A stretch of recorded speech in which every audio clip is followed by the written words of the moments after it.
It's Monday morning and the kids are finally at school. Do you remember that awesome song by Dolly Parton called 9 to 5? I feel like the first verse is literally the words to my theme song.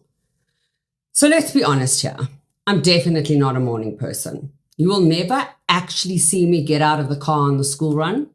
Most mornings, by 8:45, I'm 90% Red Bull and 10% dry shampoo, just vibrating on caffeine and trying to stay on the road. It's a total fucking circus. I'm screaming at the kids to get their bags, jumping curbs because we're already 5 minutes late, all while I smile and wave, baby. Smile and wave. We all do it. We put on a polished version of ourselves for society and for the people around us. But today, we're looking at an entire country that lived that life. We're heading to Ukraine and Russia in the 80s. The Soviet government was the ultimate polished parent. They told the world, oh, we don't have serial killers here. That's the capitalist disease. They pretended the monsters didn't exist. While there was a man named Sergey Tkachyov who was using that silence as a cloak. He was a police forensic expert. The guy who literally knew where the bodies were buried because he was the one putting them there. This is the story of the mountain shadow. Sergey was a predator who targeted the most vulnerable young girls and women, some as young as 9 years old. I know, I have no fucking words. He would stalk the forest belts near the mountain and the lonely stretches of railway tracks. His method was brutal and clinical. He would strike from behind using a sleeper hold to knock the girls unconscious before sexually assaulting them, then strangling them to death. See, my blood boils here because he used his police training to clean his crimes. This is a sick, sick man. He didn't just leave a body, he staged a scene. He would remove any trace of DNA, well, his own DNA, sometimes even washing the victims or taking their clothes as trophies. He'd leave the bodies in places where he knew the wrong person would find them, intentionally pointing the finger at a local outcast. He wasn't just a killer.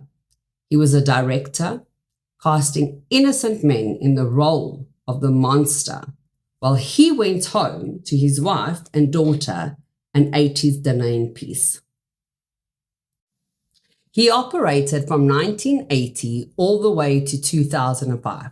Think about that. He was active for a quarter of a century.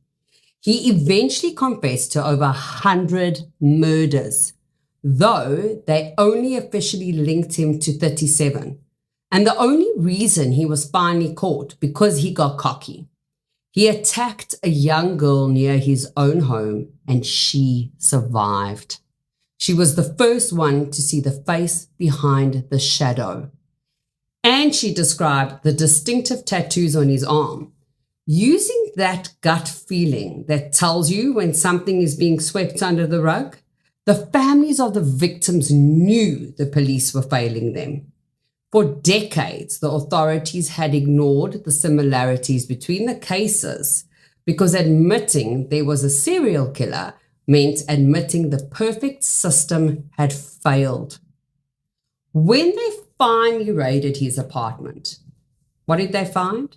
A kind grandfather who had spent his weekends hunting humans while his own grandchildren played in the room next door. He even kept a murder kit with handcuffs and a police baton, tools he had stolen from the very system meant to protect us. The real tragedy of the mountain shadow isn't just the lives he took. It's the lives he stole through the legal system.